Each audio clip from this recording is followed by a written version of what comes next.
What's up, everybody? It's Roger and James here from the DisKingdom Podcast. In this episode, we're going to be talking all about Redbox and kind of Disney kind of succeeding in the courts in kind of stopping them from selling digital copies of their movies pretty much from the Black Panther onwards, because what's been going on here is there was a lawsuit last year of subscriptions of boxes, like you pay to rent movies and then relocating to markets, etc. And what we're doing, we're buying the combi packs with the DVDs and the Blu-rays and the digital versions, selling the digital version.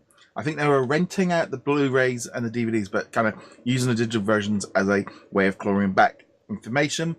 Disney were trying to stop this. They then won a court injunction so that Disney couldn't stop them because of the wording, but then Disney came back and changed the wording. I think because originally the wording was that you had to own the disc to be able to do the download. So they've changed the wording so that you no longer require the disc, but you do not have permission to resell. They kind of just jiggied it around a bit. And then, of course, Redbox have come back and said, it's anti-consumer. And I don't really think they had the leg to stand on once that came back in. But yeah, I thought I'd sort of want to touch with you a little bit about this kind of idea, really. Honestly, I don't have much sympathy for Disney on this one.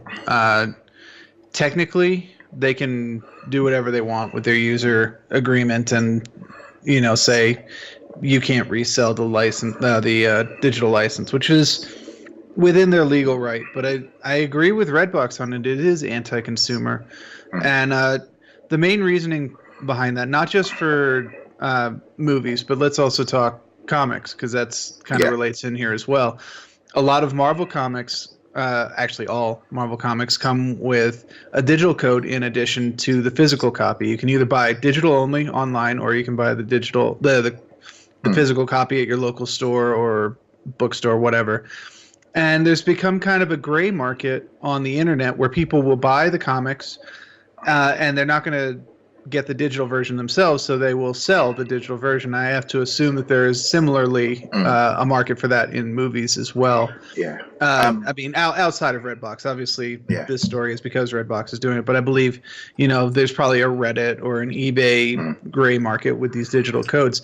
And while it is true that Disney or Fox or Universal or anybody can say you can't sell it, it's part of the package and it's all in one, I think especially with rising costs for consumers, being able to sell those codes is a nice way of kind of offsetting that cost. Yeah.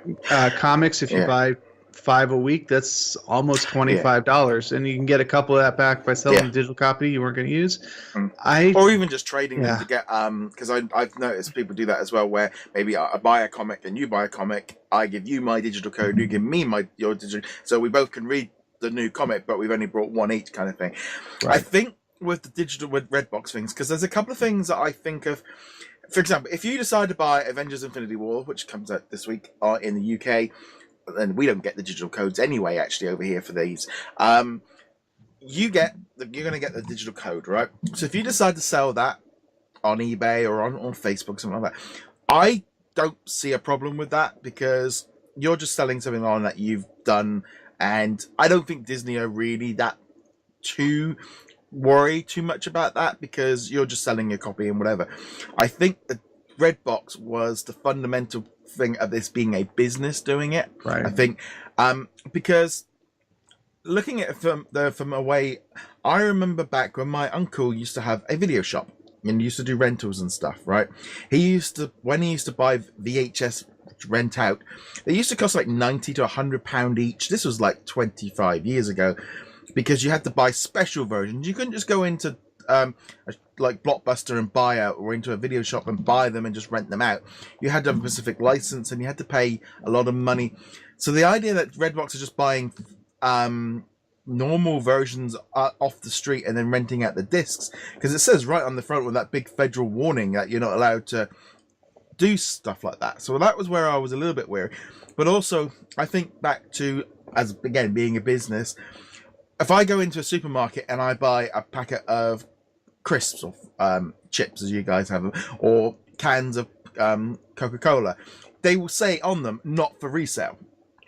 And as a business over here, environment, or the our government will come around and they will check to make sure that you're not selling them, because they are different quality and they're not meant for resale because they don't have the right marketing on the back and they don't have all the correct information, you see.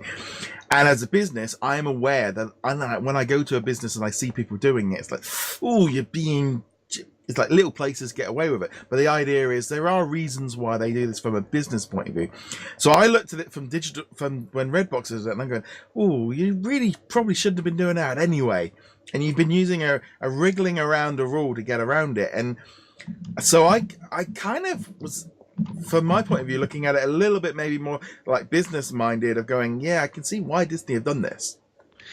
Yeah, and I mean, I can see why they've done this, and I can also understand why it would want to be regulated, etc., because you do want to make sure that the quality and etc. is held to standards. But I have to admit, I have almost no sympathy in the matter on the Disney side of things. They are a massive mega corporation.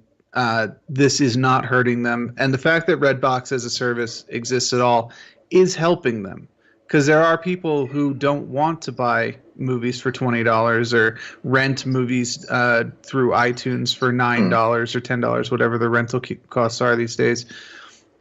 The Redbox provides a convenient way for parents or regular consumers to rent these movies, and they really, even if Redbox is not doing it the way that's traditionally been done, or even the way that it should be done, they're providing a service, and Disney is now telling them, hey, you can't do the service this way because we say so. So yeah, I'm 100% with the legal side, and Redbox was definitely taking their own risk with this, and they will probably lose this fight. But honestly, I think it's a fight that Disney should just drop. Let them do it, and it's not a trademark issue. Yeah. It's not a rights issue. It's very simply a consumer issue. Yeah, I do wonder, it's that thing, isn't it? Of if, say you want to get Infinity War this week on digital, and you go to a box and you're buying it and you're paying like £8 for it, or whatever it is, or however much they're selling it for.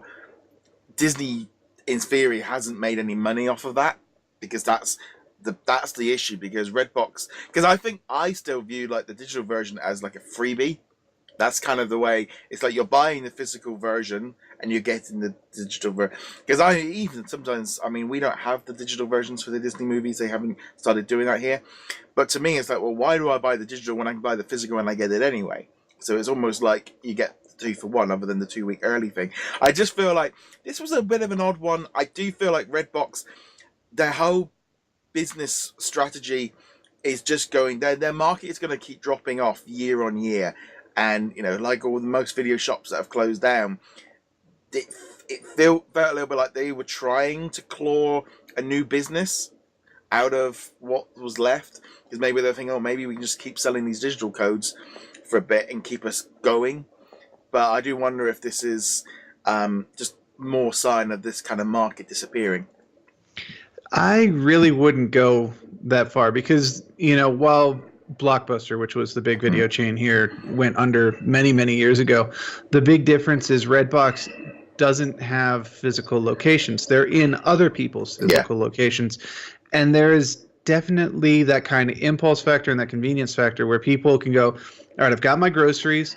My little munchkin wants to see a movie tonight. Oh, Redbox right there. It's only $2 to rent a movie. I can return it tomorrow at any Redbox anywhere.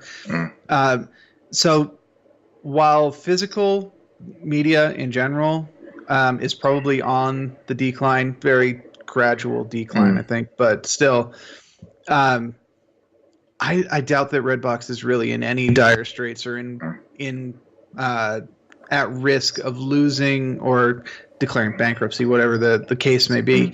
But that said, the digital codes definitely, I'm sure, were an augment to their business. It's nice to be able to buy the movie and then also get a little bit of that cost subsidized back.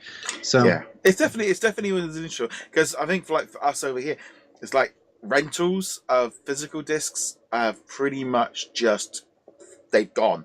There's I mean, my local video, all the video shops have closed. All the rental places have closed. They used to find them in the independent little shops. They've all ripped that section out of there. That market.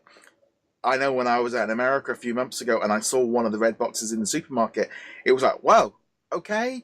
Like, this whole market is completely feels like it's gone here in the UK. So it was a bit like I've already seen this kind of, they filled a gap where Blockbuster went. Because when I used to get, I remember being a Netflix subscriber and getting 2 videos a month of DVDs through the post. Yeah, and then we used to have Love Film where we used to get them through the post. So it's that kind of thing. If it's all moved on, and I do wonder if this is kind of maybe the last ditch of, because I can't help but feel like, from Redbox's point of view, they're probably getting back half the costs of buying a movie pretty much instantly once they sell that digital code on. Yeah, I have no idea what they're getting for the digital codes. Yeah. If it's anything like the comics, it's probably about 10 to 15%. Because normally the comics, well, I guess it would be closer to 20. The comics will be $4, and you can probably get $1 back, which is going to be. But then, you're not getting tax, and you're probably doing it through PayPal. So PayPal's eating a chunk out of it, etc. So you're going to lose a little bit on that. But either way, let's say 15 to 20%. And if you're talking movies, 15 to 20% is still like, I don't know, $5 or $6. So, but I think most of these movies, even the really bad D-list movies that you're like, I've never even heard of this movie, and it shows up on Redbox, they make their money back over time on all of them. Yeah. It's going to be interesting what they do with this one. But let us know your thoughts on this at home. Be sure to check us out over at DisKingdom.com. Subscribe, follow. James, where can they find you? Find me heroiclegacy.com. And on that note, guys, thank you very much for joining us. We'll be back soon. Later.